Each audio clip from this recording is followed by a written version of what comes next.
So can you all see? So can you see my screen? Yes. All right.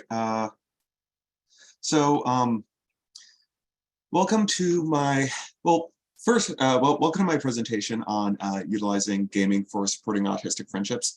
Real quick question. Do y'all know who these little two characters are? Any of you? Nope. I do No. not. I do not. So, you know how there are various kind of like autistic mascots, so to say, you know, the puzzle piece or the infinity symbol. Well, Gen Z has decided, no, this little dude is going to be the official autism mascot. It looks like a little Among Us character. Someone just drew it, and the entire Gen Z autistic community was like, nope, this little dude is our mascot.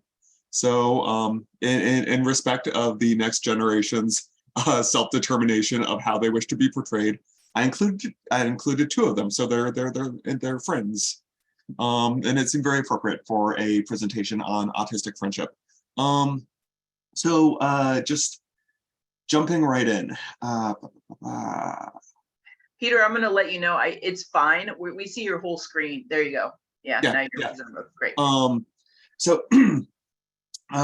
Just a quick introduction of who I am, what I'm all about. I think most of you are familiar with my work, but just kind of what to do it for anyone watching at home. Then kind of really break it down into a few pieces, because this is a really complicated topic, and it's a really needed discussion about the role of social skills, the role of friendship, the role of providers helping facilitate that. So I'm going to be talking about really understanding friendship and autistic friendship in a way that doesn't center the neurotypical experience. I'm going to be talking about kind of the differences between facilitated and organic friendships. Then gonna be talking about how to use gaming to teach social skills and autistic friendships, and kind of breaking down what social skills really means, because I think just limiting it to a very neurotypical perspective can be harmful. So going to kind of really challenge some of the notions about that. Ideas are a dime a dozen, but if you can actually do something, then that's worth it. And so I'm going to actually talk about, how I was able to facilitate autistic friendships.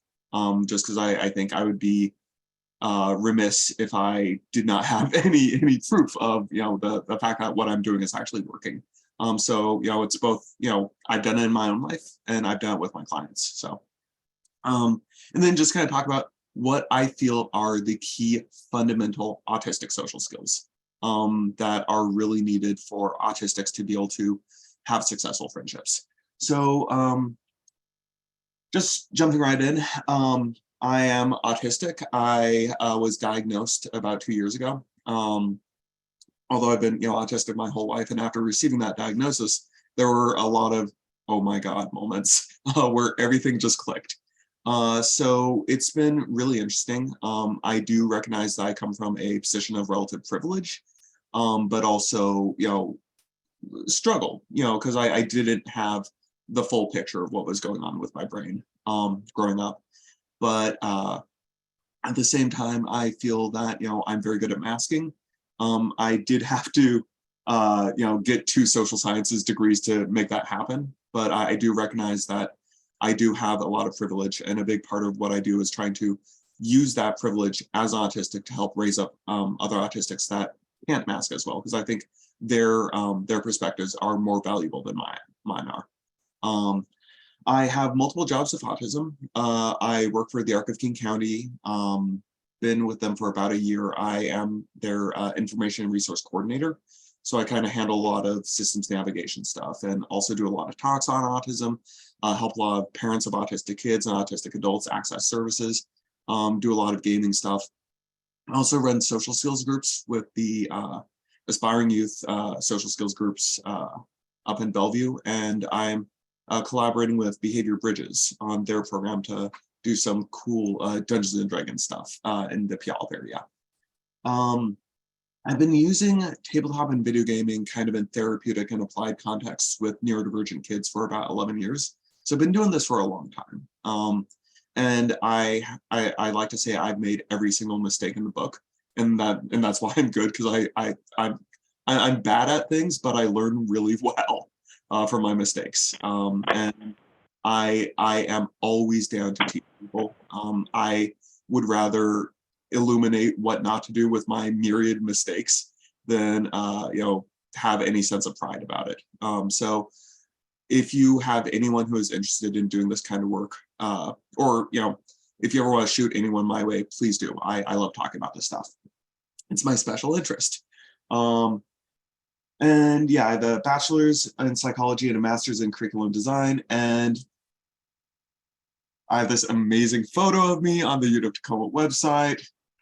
It was cool. And of course now I can't. So very, very proud of that.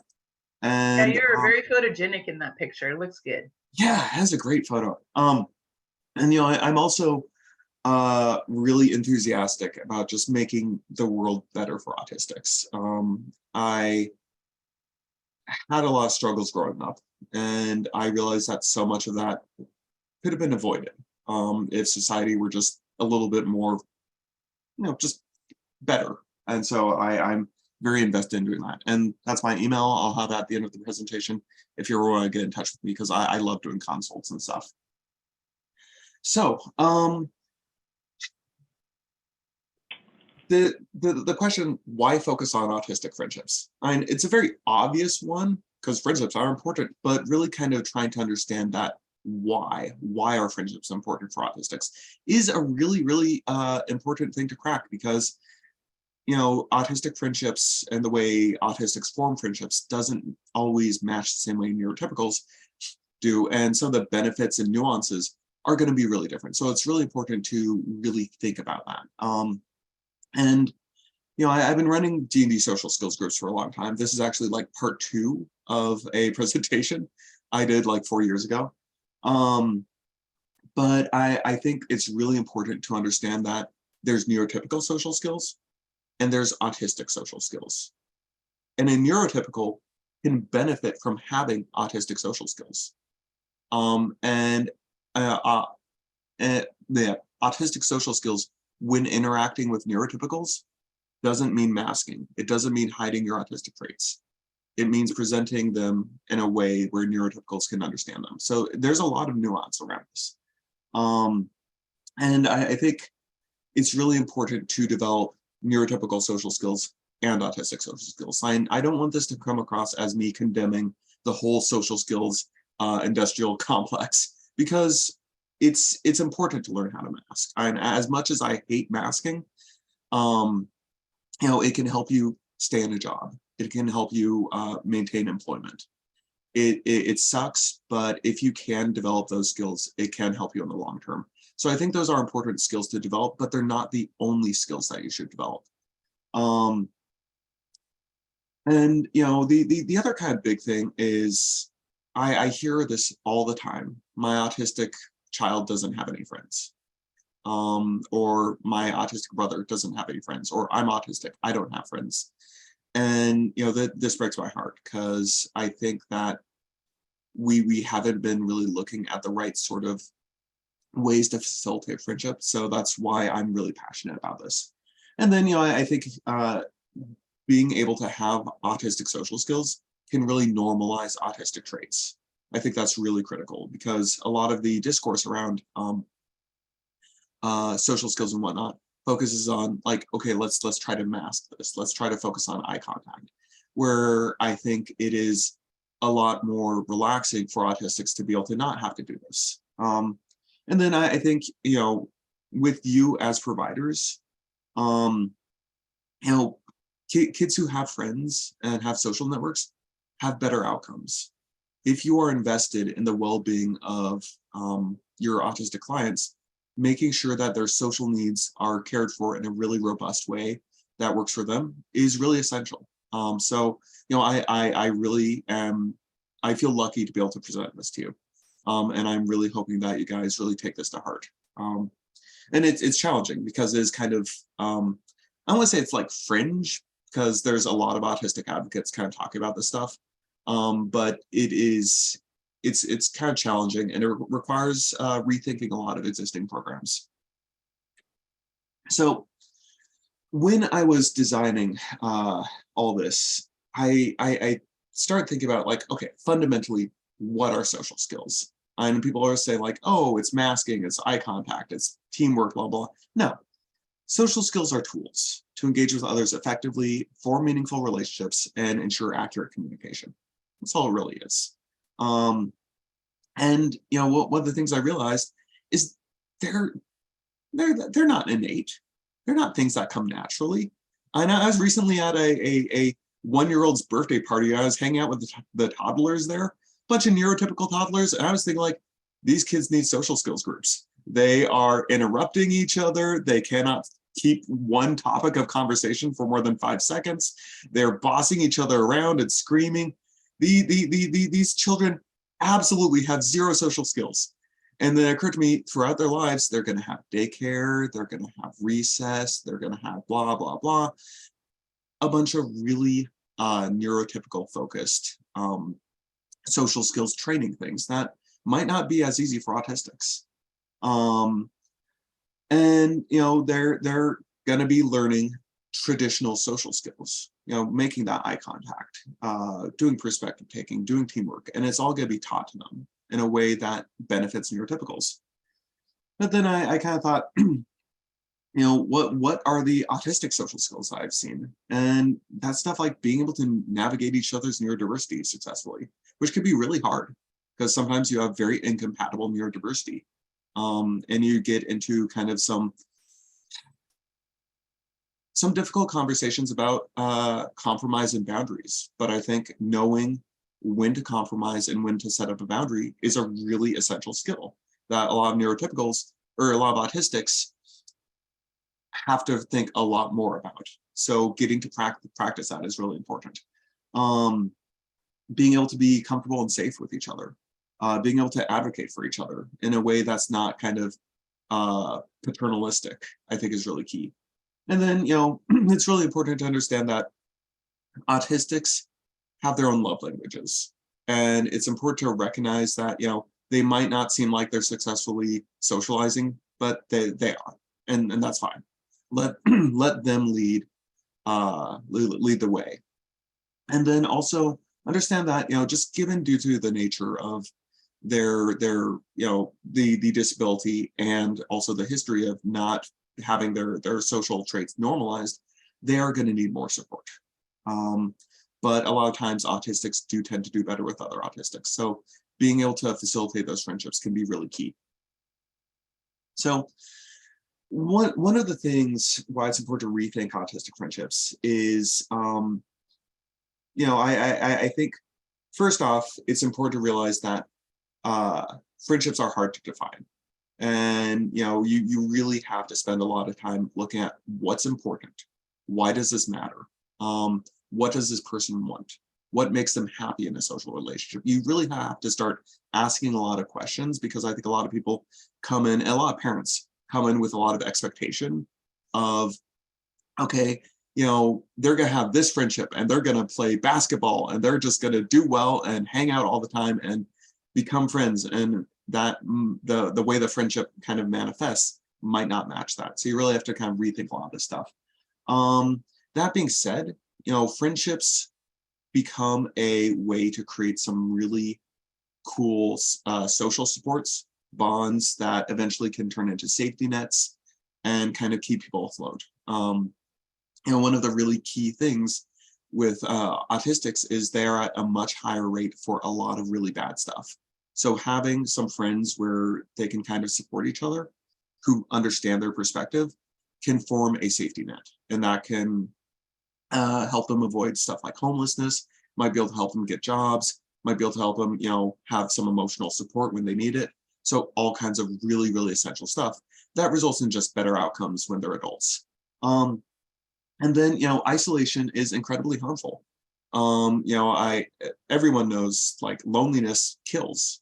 And so that's something that, we really want to avoid. And then, one of the other pieces is if you've had a childhood where you don't get approval from your peers and you're just desperate for that love and attention, as an adult, you're gonna have people taking advantage of you. You're gonna find yourself trapped in DV situations. The rates for DV and stuff are much higher for autistics. I think a big part of that is, when you've never had a friend, when you've never had anyone nice to you, you're willing to put up with a lot more stuff that you shouldn't. So just being really cogent of that and helping people have that self-worth because they know how they should be treated is really essential. So more on understanding autistic friendships. You gotta understand that they're really different. They're non-transferable. What works for two autistics won't work for the same autistic and someone else. If you met one autistic person, you've met one autistic person. If you've seen one autistic friendships, you've seen one autistic friendships. And yet sometimes you'll see them and they're like, wow, they're all really into Roblox. And that's just what they do, and that's good. So sometimes you can see common themes. I think they are at higher risk of falling apart due to a lack of existing scaffolding. And when I talk about scaffolding, I mean, there are systemic things within society that support neurotypical friendships, like bars.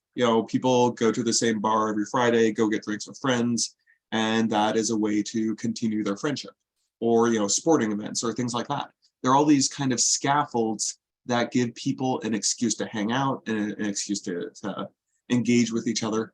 And a lot of the times, these are not accessible to autistics. So going to a really busy bar every Friday night might not be something that's very fun.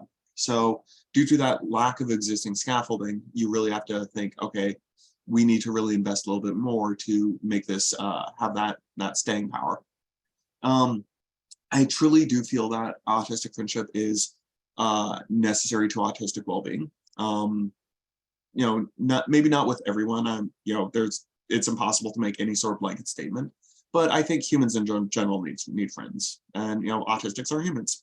I think it's really important to realize that they can be solely online, and that's okay. I think a lot of people freak out like, oh, screen time, online friends aren't real. And I have some very dear friends who I've never met in person, and they provide a lot of emotional support. They provide a lot of validation. They are fun to hang out with. I talk with them every day. Never seen them in person, and that's okay. And also understanding that shared interest and parallel play are some really, really important pieces. So why should autistics make friends with other autistics as well as neurotypicals? Both are important. Having friends that are neurotypical can help autistics learn how to deal with neurotypical people, which is kind of a stressful thing because neurotypical people, they're a lot. They look at your eyes, they talk about really boring stuff. They, tend to be doing things and wanting ongoing conversation with you. It's crazy. So learning how to deal with that, but also learning how to be your autistic self around them is really critical. Because a lot of the times you think you have to mask all the time with neurotypicals, and learning how to take the mask off safely is a really important skill. And also being used to being autistic around neurotypicals, being comfortable stimming, being comfortable articulating when you're feeling dysregulated, making sure that they know what to do if you start shutting down. That's really important because that's, you being able to advocate for yourself and your autism. And, neurotypicals benefit from neurotypicals benefit from befriending autistics as well. I think this is a really, really critical thing. I think that neurotypicals having autistic friends, it helps them become more empathic. It helps them understand dysregulation better. And honestly, autistics are fun to be friends with. Yes, they could be kind of weird sometimes. Yes, you have a hand. Sorry, I had to fix my mic there. Yeah, I just want to second that because in my friendships with autistic folks, yourself included, I've had things shown to me in terms of perspectives or insights that I would have never been able to get on my own. So, I always like to talk about when I talk about having an original way of thinking as an autistic, that, you know, what you're going to see in the situation or the room is much different than what I see. And then together we see the room as a whole. And so it's been a blessing for me. And I feel like I've learned a great deal from every autistic that I've got to be friends with or work with.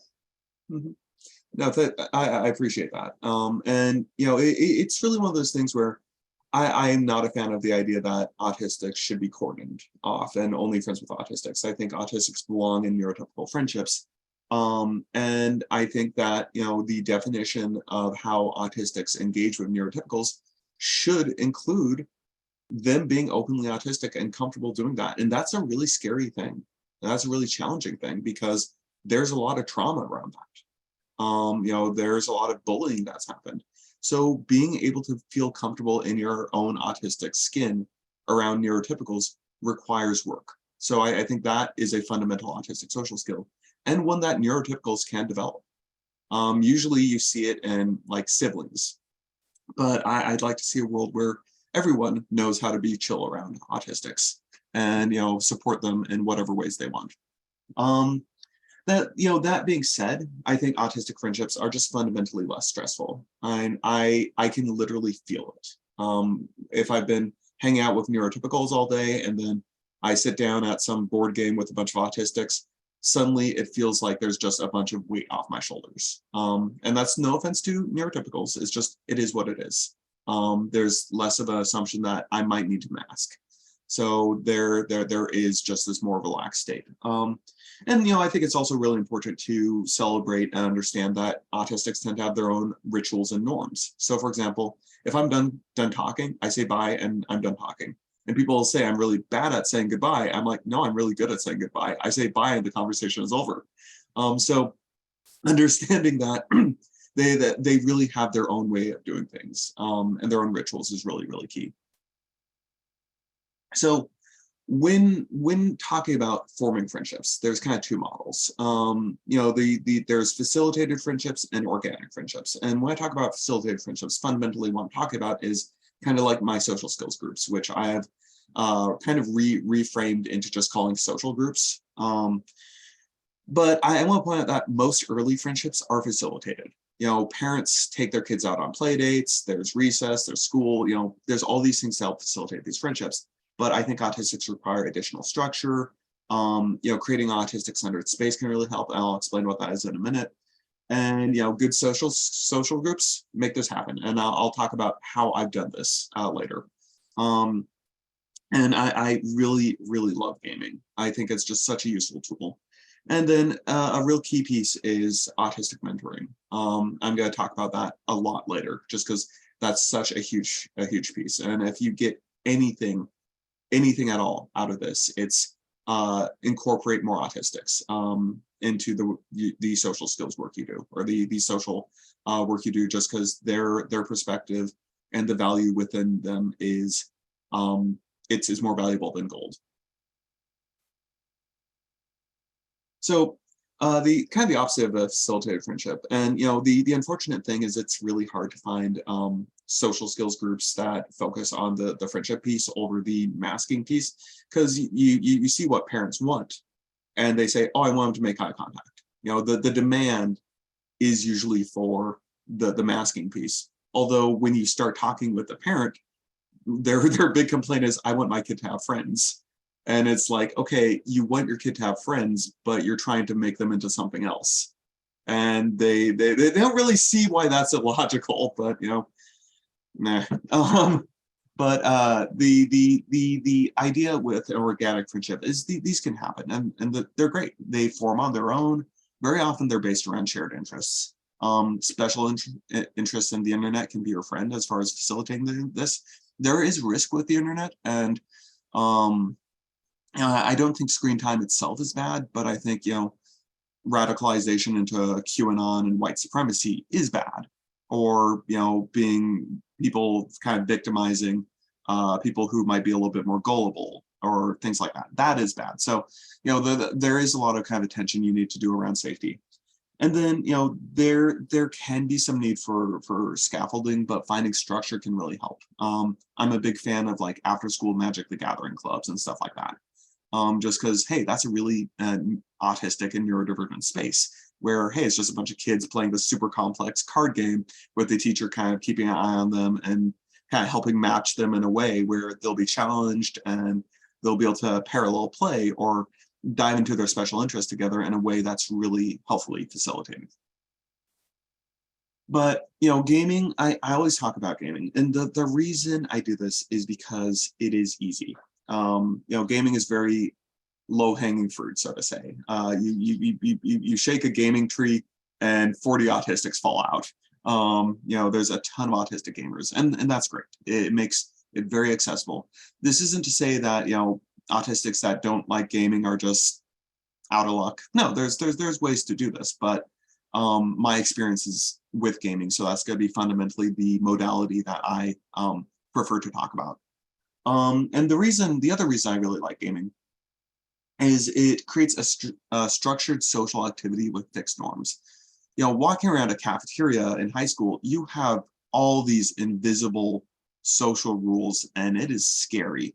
Whereas hanging out in the library playing some board game, okay, your character, the barbarian, can move 6 spaces, and he can do this attack, and you read the rules, and it's very, very, blatantly on paper, and that's nice. And that counts as socialization. You're playing this dungeon game with your friends, you're having a good time, you're socializing, but you don't really have to make eye contact, you don't really have to carry a conversation. You just need to know that my character moves like this, he can attack like this, and this character needs help, so I'm going to do this. And that is a valid social encounter, and that's really liberating. It's also, a lot less energy because, fewer invisible rules, fewer need to mask. You just focus on the game, and it's fun. There's also a massive variety of games out there, so it's very easy to find community. And, thanks to the internet, it's a social activity that can be done from anywhere. You can do gaming from, your computer. There's a lot of tabletop gaming apps where you can actually do it online. So it's very accessible, and it's also really, really personal to me. The reason I do this work is because it worked for me. So this is 2 pictures of me as a teenager and me just a couple of years ago with my gaming squad, and that woman in the middle is not in the second one. She's actually currently married to the guy in the red and blue shirt, so they're still together. I think she was taking the photo in the second one. But, in middle school, I was miserable. I had no friends. I didn't know how to interact with people. I was always trying to get in with the popular kids. I tried playing football at recess. It was awful. And then the red shirt guy sits down next to me at detention and starts talking about Space Marines and invites me to go game with them. I'm like, okay, I guess I have friends now. And then I had friends, and we would game all the time. And it wasn't perfect. We had all kinds of really awkward, messy things and arguments and drama and high school garbage. And it was great. I was still depressed from being an undiagnosed autistic in high school, but I had friends that I could hang out with and complain to and commiserate with. And then as I grew up, as this gang of guys, I say I had a really bad day at work and needed someone to go grab a drink with. I could call one of them and we could go hit a bar. Or I was short on rent, $100. I could go call them and they'd help me out, so I wouldn't end up on the streets. That formed my safety net. I avoided being homeless. I avoided all kinds of problems because they were there for me. And so I realized that, in my life, growing up autistic, and in my 20s, where I had a lot of struggles with my autism, the fact that I had a really coherent social safety net kept me from living on the streets. And if I had ended up on the streets, I'd be living a very different life now. So that's why I believe in this stuff. And, I've been able to help them out too. And I want to make sure that, autistics can contribute too. I've helped out with a friend too. I've been the guy taking people to bars too. So, and I've also been able to use my neurodivergence to help them at times. Patty talks about seeing things that others don't. The group comes to me when they're struggling with something. One of them has an autistic brother and doesn't always know what to do with it or with him. And sometimes I can provide some insight into that. So it goes both ways. So I want to talk about kind of the proof in the pudding. You know, for a long time, I was utilizing gaming to run a very stereotypical social skills group. We were focusing on eye contact. We were focusing on perspective taking. We were focusing on teamwork. We were focusing on communication skills. And yet it didn't really feel like a type of oppression.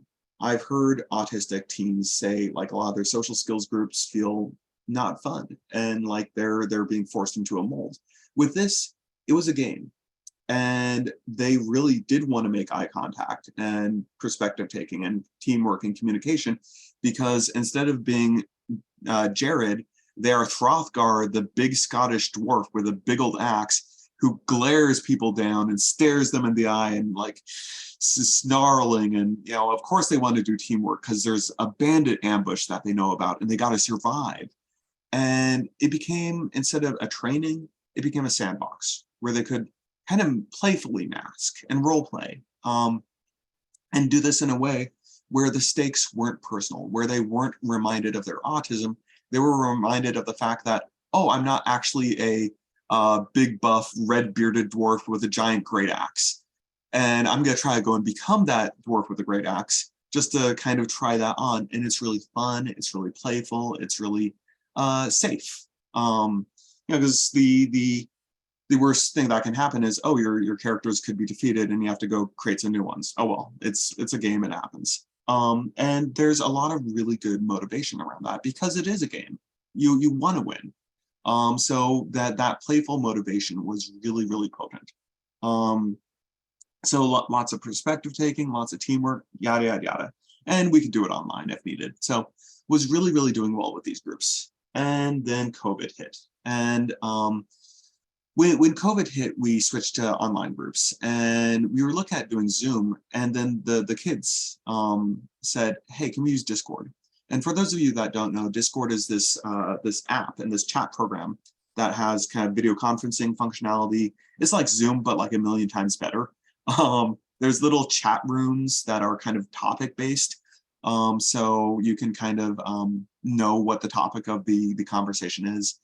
And there's a lot of streaming capabilities. So it was a very autistic centered space where the kids could info dump at their own leisure.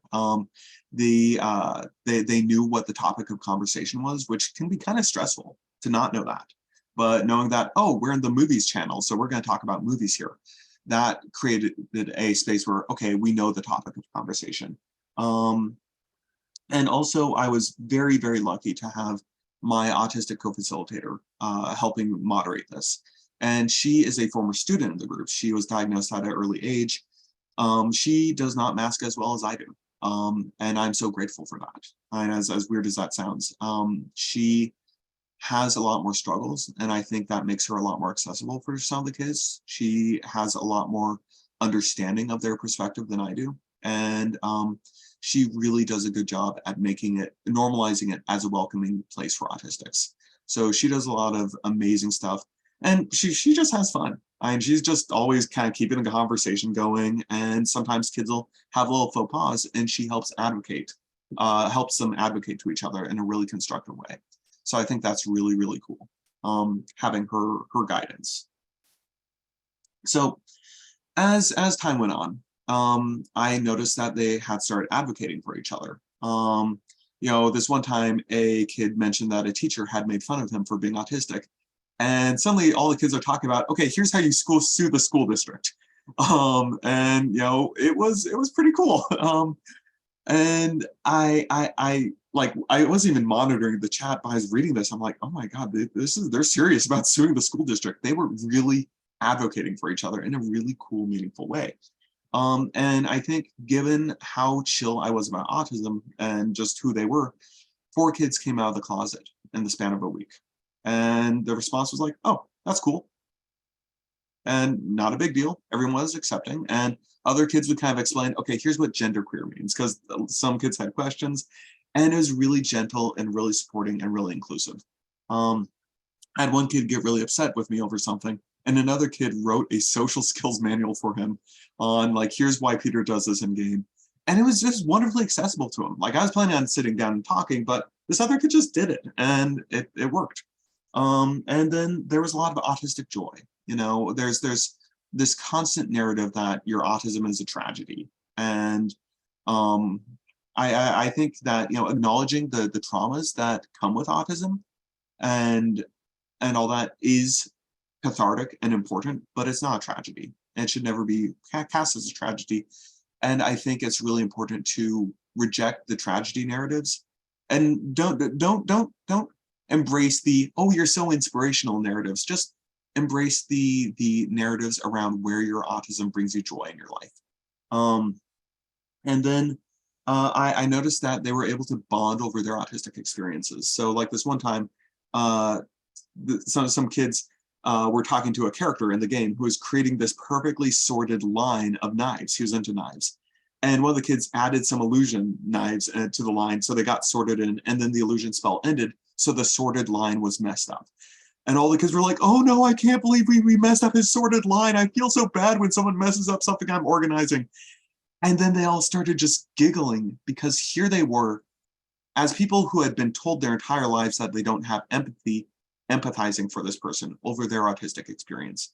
And then laughing because they realized everyone else is empathizing. Oh my God, we have empathy. It was so friggin' cool for that damning idea that autistics are incapable of empathy to be disproven when they all realized, oh my God, we're all autistics and we all feel really bad about this guy who got his sorted line messed up. So I thought that was just amazing. And then, through this advocacy, we started seeing autistic friendships. The kids became friends on their own terms. And, this is not a guarantee of friendship. I have parents always say like, okay, they're making friends now, right? I'm like, they're gonna make friends on their own. It's on you to tend the garden and make sure it works. But, you can't force it. You can kind of help it happen, but ultimately, I think that if you're forcing a friendship or arranging a friendship, that's not giving them the skills to produce their own friendships in the long term. And it's really a balancing game of scaffolding, but not forcing it. Gaming was a really central tool for the friendship forming. I'm glad that COVID has changed a lot of the narratives about screen time demonization. I got this call from a mom saying like, hey, this kid in your group is staying up till midnight with my son, and they're gaming, and it's a school night. I'm like, I'm so sorry, I didn't know. And she's like, no, he's never had a friend to stay up till midnight with. I'm like, okay, this is good, I guess. And the kids also self-reported that they had felt like I did, depressed. They didn't have any friends, they kind of hated their life, and now they have friends and they're a lot more comfortable. So that self-report is really essential. Because having friends and growing up not lonely kind of reduces a lot of the trauma you carry into adulthood. So how do you facilitate autistic social skills? You have to realize that most of the social skills experiences build off of NT or neurotypical social skills, not autistic social skills. So there's a lot of unlearning, there's a lot of kind of trauma, there's a lot of damage that's been done. So you have to be willing to kind of be aware of that, be sensitive of that, and acknowledge some internalized trauma and stuff. So you have to be really cogent of that, and also be willing to kind of support it, understand that it may come naturally, but you still may need to scaffold it a bit. And then just be really inclusive, welcoming, and opening.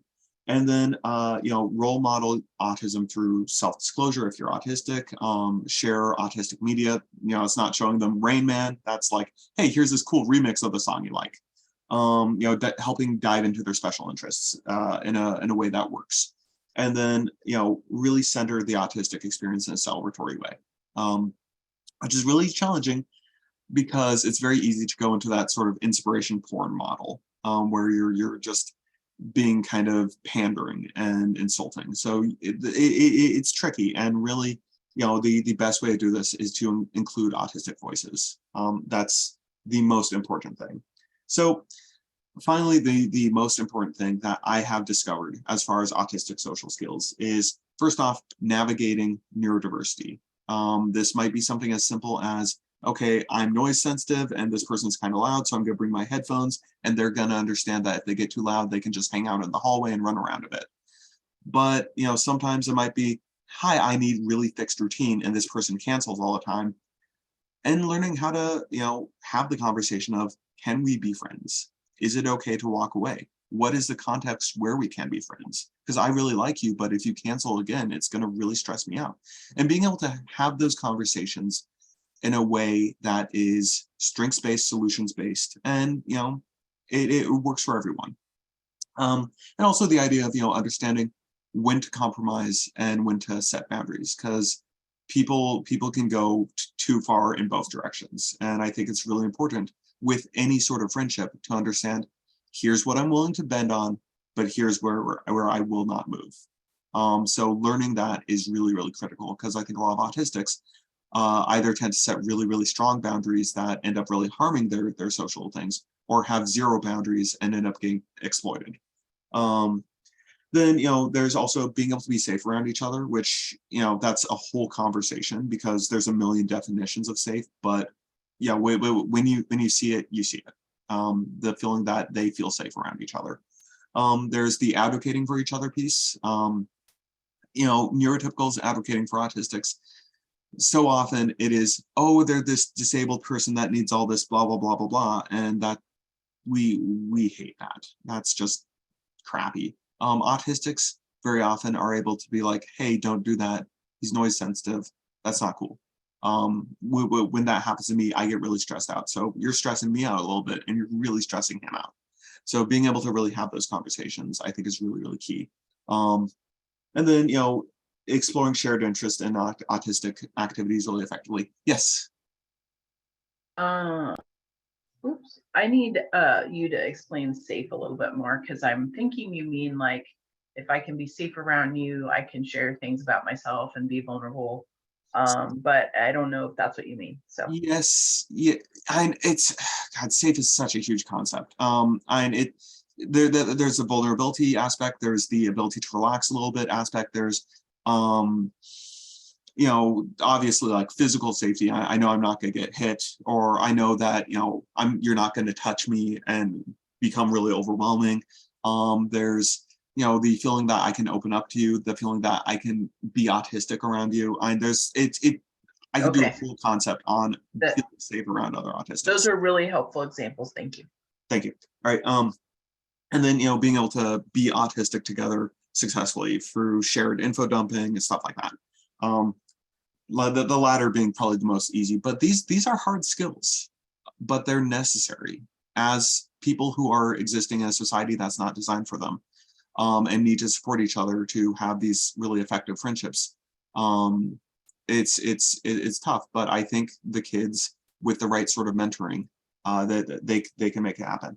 And I think the right sort of mentoring comes down to autistic peer counselors, facilitators, and leaders. I am of the belief that every single autism services organization needs to have an autistic person.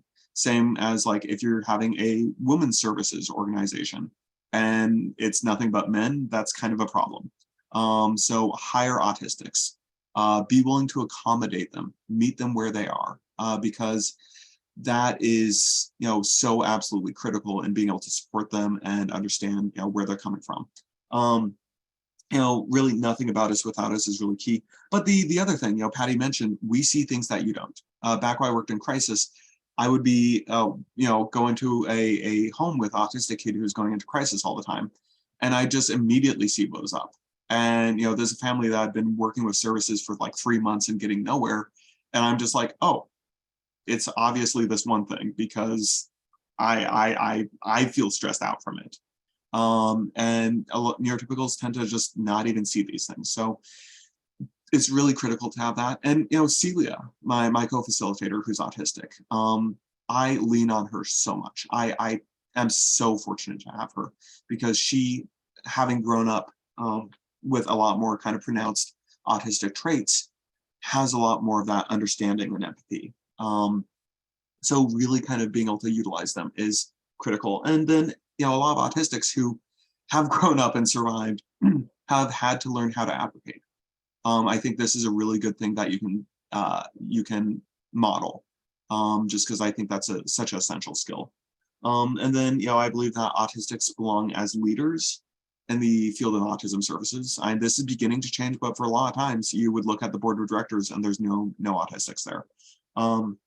And then I think it's also really important for autistics to see autistics in a position of power, because very often autistics look at what the expectation of them is, and it's like, okay, I'm either going to work at a thrift store or work for Microsoft. But then I'll tell kids in my groups, yeah, I'm autistic, and they're just like, what? You know, they've never seen an autistic working in social services. It blows their mind. So I think it's really important to have that diversity in role models. And you know, I really want to close by saying both neurotypical and autistic social skills are important. You know, there is a place for both. You want to encourage developing both. You know, neurotypical social skills can help with job placement, but they aren't going to be super effective in making autistic friendships. And autistic social skills can create a really good sense of community, because you have that trust, you have that shared experience, you have people who get you and can really reach out when you need it. But I think it's also important to learn how to present autistic social skills in a safe way, so neurotypicals can get better at it as well. And ultimately, the goal is for both neurotypicals and autistics to become advocates. I think this is the most critical piece.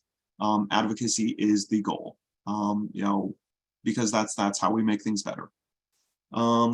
So gotta pay the cat tax.